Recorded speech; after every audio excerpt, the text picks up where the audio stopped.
Wystartowali! No i my przenosimy się do strefy P1. Läheb, Kevin!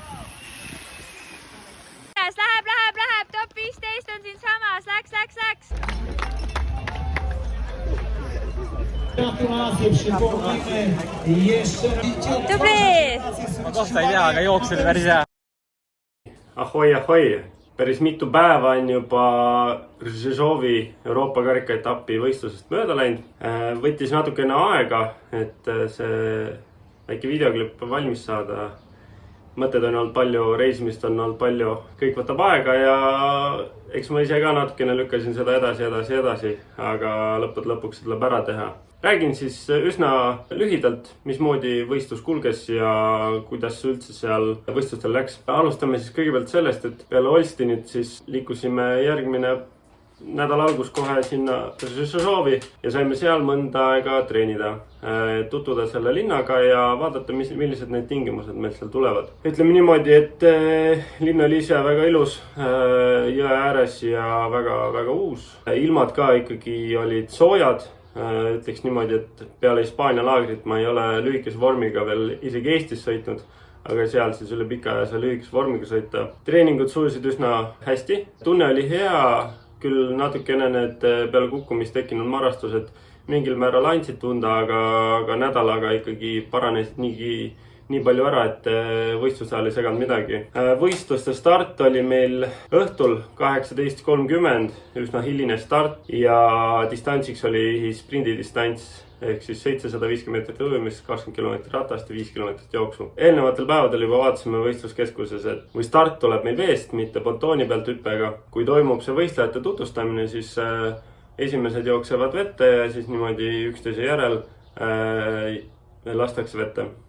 Minul oli number 36 üsna keskel, et ma ei pidanud väga kaua seal vees ootama, aga sellegi poolest need minutid, mis seal vees me olime, pluss start hilines päris pikalt, tekkis jahedus sisse ja üsna külm oli. Ujumine toimus ilmaga lipsata, vesi oli üle 20 kraadi. Et jah, seal start läks üsna pikaks ja ootamist oli palju ning kohe stardi alguses nägin esimese poe juures, et Henri on mul siin samas, kohe tema jalgades ujusin. Et praegu on päris okei positsioon, aga siis kuidagi seal poi juures ikkagi seal tekib see pesumasina efekt, kus on kõik on koos, kõik tahavad kiiresti kurvi läbida ja see kõik võtab aega. Ja sealt ma kaotasingi üsna palju kohti ja samamoodi ka teise poi juures. Et veest tulingi välja seal üsna keskel ja liidrile või esimesel ujujale kaotasin kõvasti sekundeid. Vahetusalast toimingud käisid kiiresti, seekord ka lipsat ei olnud, et põhimõtteliselt ujumisprillid, müts, kasti ja ratas ja minek on ju. Ja ega seal tuligi hakata püüdma, aga üks asi, mis mind ennast kõige rohkem tagasi hoidis, oli see kukkumine eelmine nädalavahetus. Et kui siin kriimud nädalaga enam-vähem paranevad ära, siis tunne, et igas kurvis hoiad tagasi ennast üsna palju, siis see hoidis minu kiirust kurvi läbimistel tagasi, et ma kartsin, mul ei olnud seda julgust. Aga sellegi poolest esimesed 2 ringi oli väga tugev sõit, väga tugev.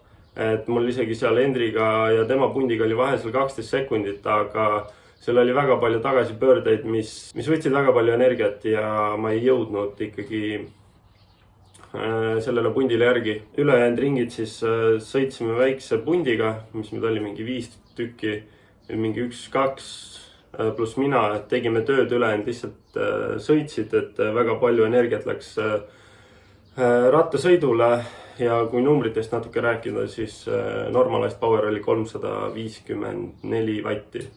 Mis on üsna tugev ikkagi. Ja ega siis jooksu väga palju enam jalgu jäänudki ja tegin seal jooksus enda jooksu ja üritasin võtta sellest päevast veel maksimum, mis too hetk oli anda. endast. Koht oli 44, et mul olid selle võistlusega ikkagi suuremad eesmärgid. Vaimne pool siin hoiab tagasi, siis on keeruline mingit head tulemustelt loota. Kõik klipid, mis te siin video jooksul nägite, need on filmitud Kaidi poolt, aitäh, et ta viitsis seda teha just peale enda võistlust. Mis nüüd edasi? Sõitsime siis Poolas tagasi 2 päeva. Esimene osa 700 ja teine osa 700 kilomeetrit mööda maad. Ja ega mul juba seal, kui me tagasi bussiga sõitsime, siis tekkis tunne, et ma tahan nüüd trenni teha ja need oma halvad mõtted peast välja saada. Juba maikuus tegelikult ma registreerisin ennast ära Ironman 70.3 Elsinoorile, kus siis toimuvad Ironmani Euroopa meistrivõistlused. Võistlen pro-klassis. Nimekirjas peaks olema 36 prod. Nimekiri sportlastest on tugev, oma ala parimad on kohal ja ma väga ootan seda starti. Millal see toimub? Toimub 25. kuni 26. juunini ehk siis jaanipäeval. 2 nädalat tuleb tugevaid treeninguid just 70.3 suunitlusega. Mis see 70.3 üldse tähendab? Ehk siis 70.3 on 1,9 kilomeetrit ujumist, 90 kilomeetrit ratast ja 21,1 kilomeetrit jooksu. See nädal veel olen kodus, järgmine nädal liigun Otepääle laagerdama, saab veel seal rattakilomeetrit koguda ja trenni teha. Uued eesmärgid on paigas, uued sihid on paigas, kõik mis oli, see oli ja tuleb edasi liikuda, et ei tohi ajalukku kinni jääda. Selline see video oli. Kui teile see video meeldis, jätke pöidlaga siis märk juurde, et teile see video pakkus huvi. Pange ikkagi subscribe'i nuppu ja seal kõrval ka seda kellukest. Tuleb teile teada telefoni, et ohoo, näe, Kevin on uue video lisanud. Aga siinkohal selliste juttudega lõpetame ja näeme juba järgmine kord. Tšau!